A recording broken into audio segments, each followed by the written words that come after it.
Jazz is many things to many people, but it is basically America's classical music. William Edward Taylor, universally known as Billy, was born in North Carolina, and it is hard to say what he hasn't accomplished.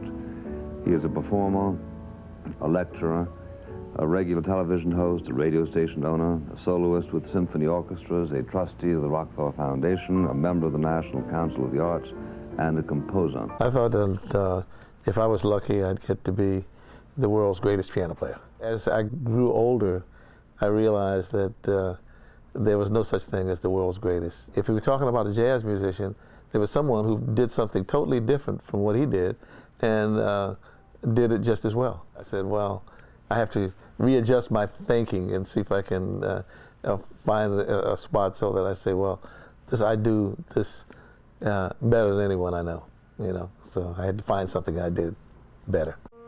This is Lou Ciaffi in California, and I am here with one of the great innovators and composers of the new jazz music. His name is Ferdinand Joseph Morton. Call me Jelly Roll. That's what they call me. That's how I'm known.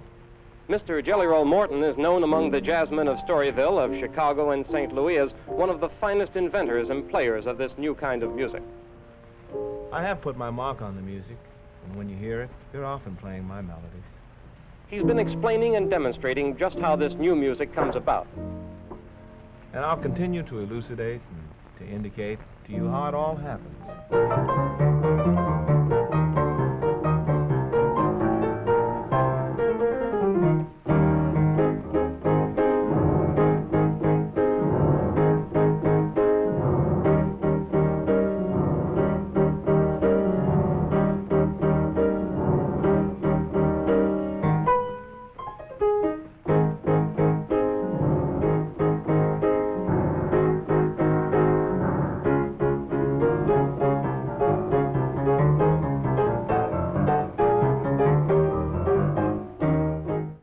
One of my mentors, a man that I really respected, was named Art Tatum. He was one of the world's great players, and he had many new ideas. And when he sat at the piano, he could take something really simple and do something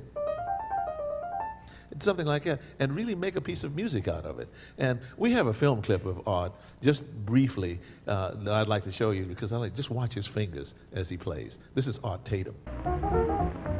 Fine jazz instrumentalists like Art Tatum have developed strikingly original musical styles.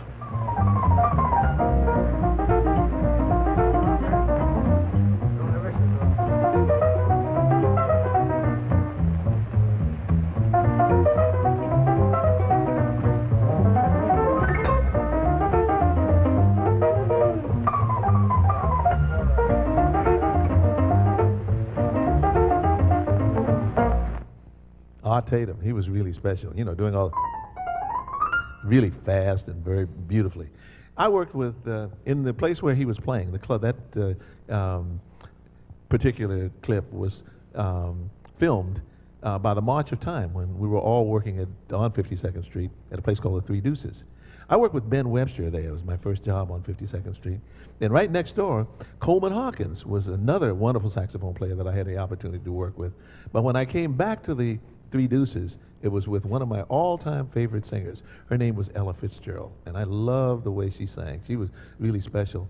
And if you look real hard, you'll see me at the piano on this next one.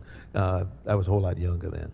But the influence of all of these musicians has been one that shaped the way that I play today. Here's a film clip of Ella Fitzgerald singing How High the Moon.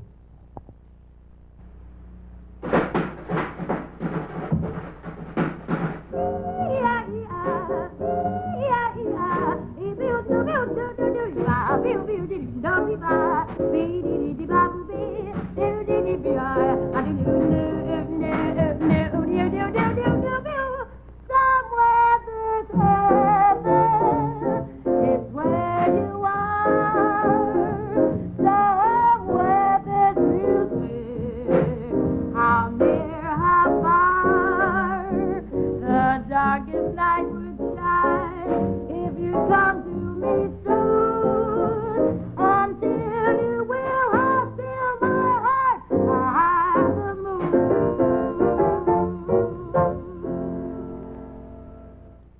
How High the Moon. That was Ray Brown playing the bass and Charlie Smith playing the drums. And Ella Fitzgerald was just such a wonderful singer. We still play How High the Moon. We play it a little differently now, but I learned so much when I was working with her and with all those other wonderful musicians that I'd like to show you some of the things that I learned when I was on 52nd Street.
I had met Dizzy and Bird earlier, and I had been fascinated by the things that I heard about them when they were both young kids and working with Earl Hines and so forth. I mean, they were legendary to younger musicians like myself then, you know, and this was in the early 40s, you know. And they, by the time I got to New York, they had developed considerable reputations, you know, among musicians. And so I wanted to play that. I wanted to play that music. I wanted to get closer to it.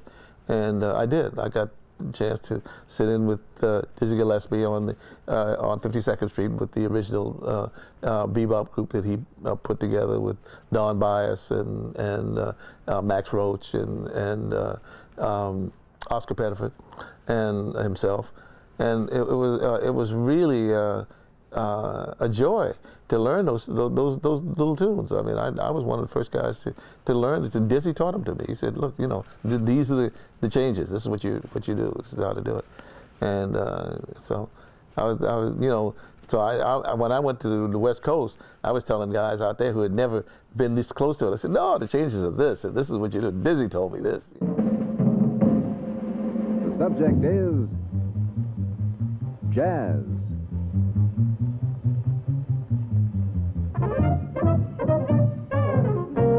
With Gilbert Seldes.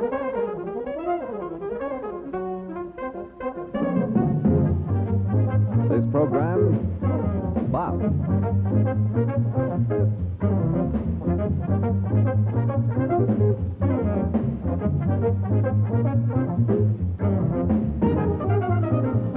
With our guest, Julian Cannonball Adderley.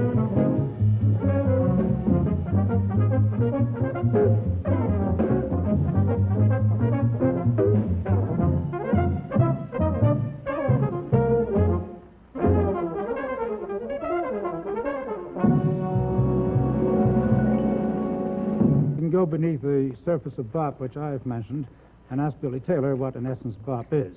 On that surface, Billy, I would say that 52nd Street theme can be called New York's answer to Basin Street, but bop must be something more than that.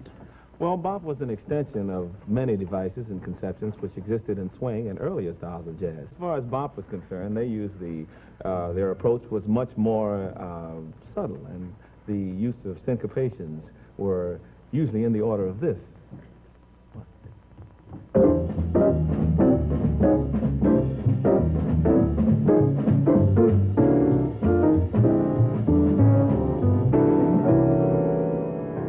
You come to the melody.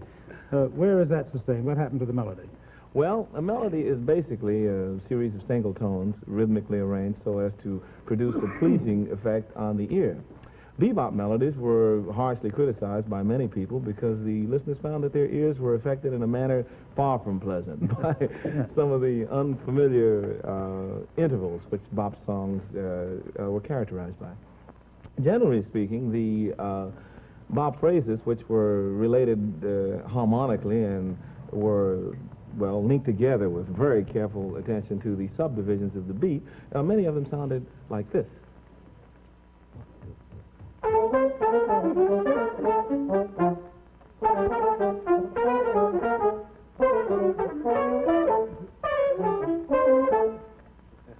So you see, when the bop musicians approached the beat, their approach was much more involved than the approach had been prior to this. They used many things which were rhythmically more complex, but in the hands of the best musicians, it still swung. And I think the continuity and emotional impact that their music had was comparable to any of the forerunners of bop.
I began to do things on the radio a lot, and I found out that people liked what I had to say, and when I spoke, I tried to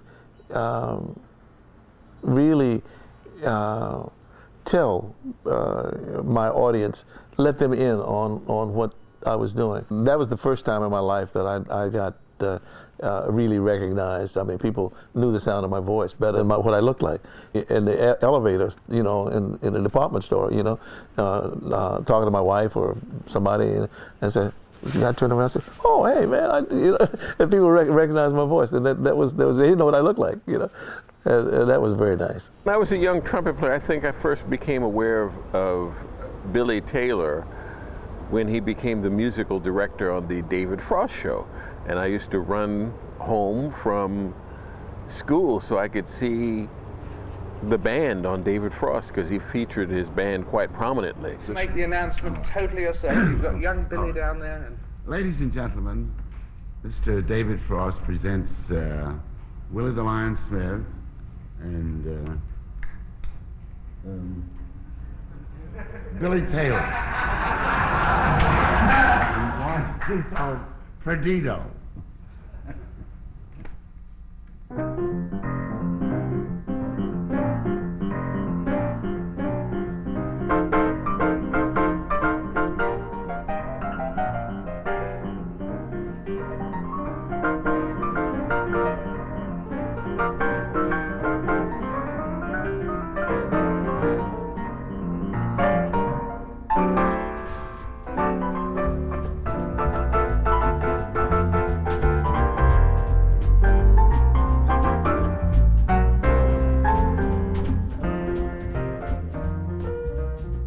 I created Jazzmobile because I felt that jazz had become too expensive. Many people in Harlem couldn't afford to come to hear me play in Birdland, and Birdland was cheap. I mean, Birdland was not expensive, you know. But I mean, people were on hard times. I mean, they didn't have a lot of money. I said, well, you know, why can't we get some way to take the music directly to the community? I was probably about 10 or 11. My dad started Jazzmobile, and I watched how he took music that had come from the black community back into the black community. People couldn't afford to go downtown to hear the likes of Dizzy Gillespie and you name it, the stars of the time. And so he brought them to the streets of Harlem so that people could hear them. And that meant a lot to me, that you get something and you develop it and you take it back to the communities. Took jazz into the schools, and when we gave lectures and so forth, it occurred to us that we shouldn't do this on a one-time basis. We should share what we know with these young people, and what we tried to do was to update the kind of master-pupil relationship that I had with Art Tatum and the other people Duke Ellington had with Willie the Lion and other people, where an older musician gives the benefit of his experience. Younger musician is able to take that and do his own thing with that. And that's one of the things that we based Jazzmobile on. And people like Jimmy Heath, who was one of our early teachers, Jimmy Owens, Frank West, any number of musicians who had played with Count Basie and Lionel, you name them, these guys had played with everybody. I can't think of any music that gives me as much pleasure, any music that says as much to me as an individual as jazz has said to me over my life. The music I've experienced with Ellington, with all of the wonderful musicians I've worked with, to sit to play on the same bandstand as Ella Fitzgerald and play for her and realize what she did with the music that we were playing together. To be a part of any number of groups, where to sit in a crowded club and play with Candido and realize that this man, when I was working with him at that time, could barely speak English, and here we are communicating to the extent that people are jumping up screaming at the excitement that we were able to do together. And you know, it's experiences like that are unusual and They make me feel that life has certainly been worth it. Who did what he did in terms of communicating about jazz from the very beginning as a radio host? David Frost and all those shows he did for NPR, CBS Sunday, you can go on. So that's just amazing to do that. And I think that's going to be his legacy, and I think that's how people will remember, probably more for the communication than his music, which is a great piano player. Billy Taylor is the Leonard Bernstein of jazz. Great communicator. He's an elegant, tolerant, intelligent person who was engaging, yet non-threatening. Everybody loved Billy. I've never heard anybody say anything bad about Billy Taylor. Someone who will welcome you with open arms, no matter where you're from, your religious background. I don't think there's a bad bone in Billy Taylor's body. Anyone could come up to him, always had time for people, no matter what was going on. I mean, that's what I'll always remember, the way that he would greet you. He'd remember your name. He'd maybe ask for your spouse. And of course, you would end up asking about Teddy, but yeah, that was such a unique quality to have that mixed with that incredible talent of a musician and communicator. You called Billy Taylor to do something or asked him for some help with something, he returned your call, he'd do it or do his best to do it, and there's no intermediaries, no BS. He told you straight. He recognized that people were important, individuals were important, not just the people who had big names, but the average person who would come up and take the time to say thank you or hello. He would stop and talk to them and make them feel important and let him know that he appreciated that they stopped him.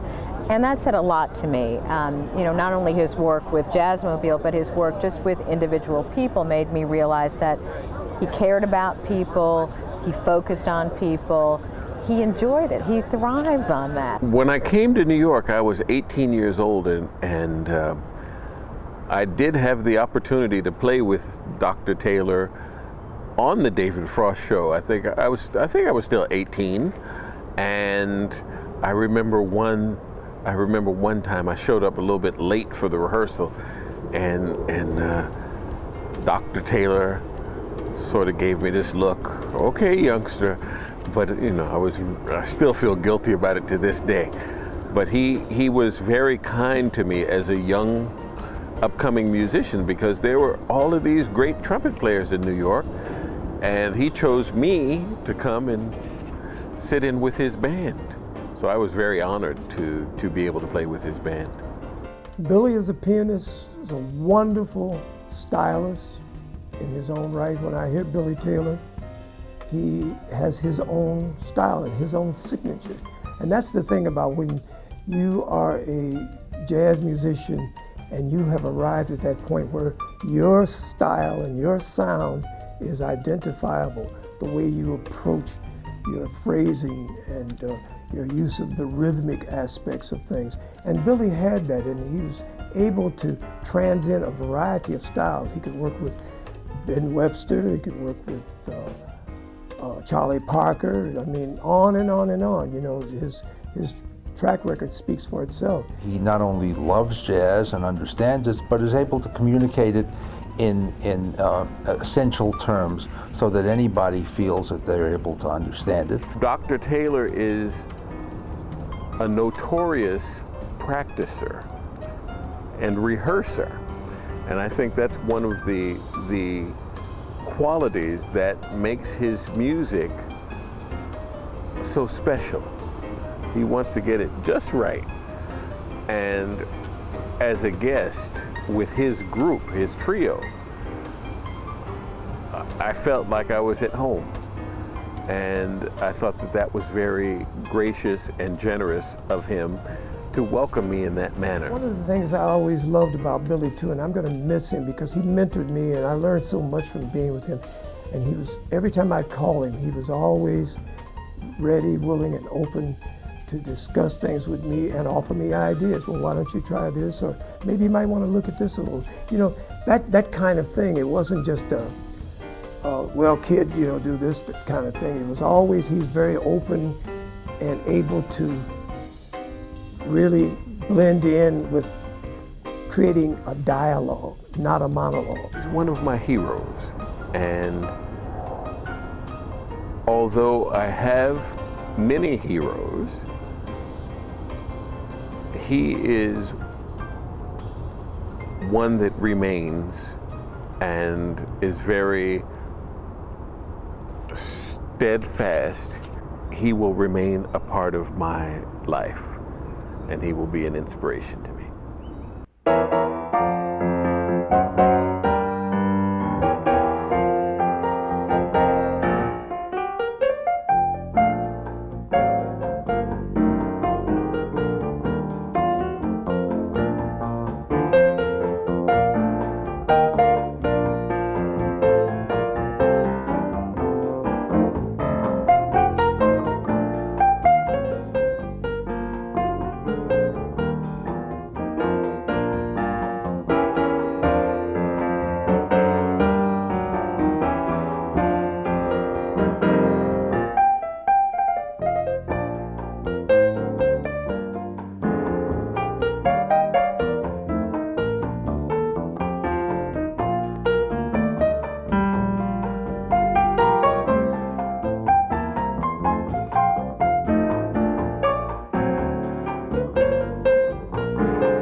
Throughout his life, Dr. Billy Taylor has shared unselfishly his extraordinary talent and knowledge of jazz with the world.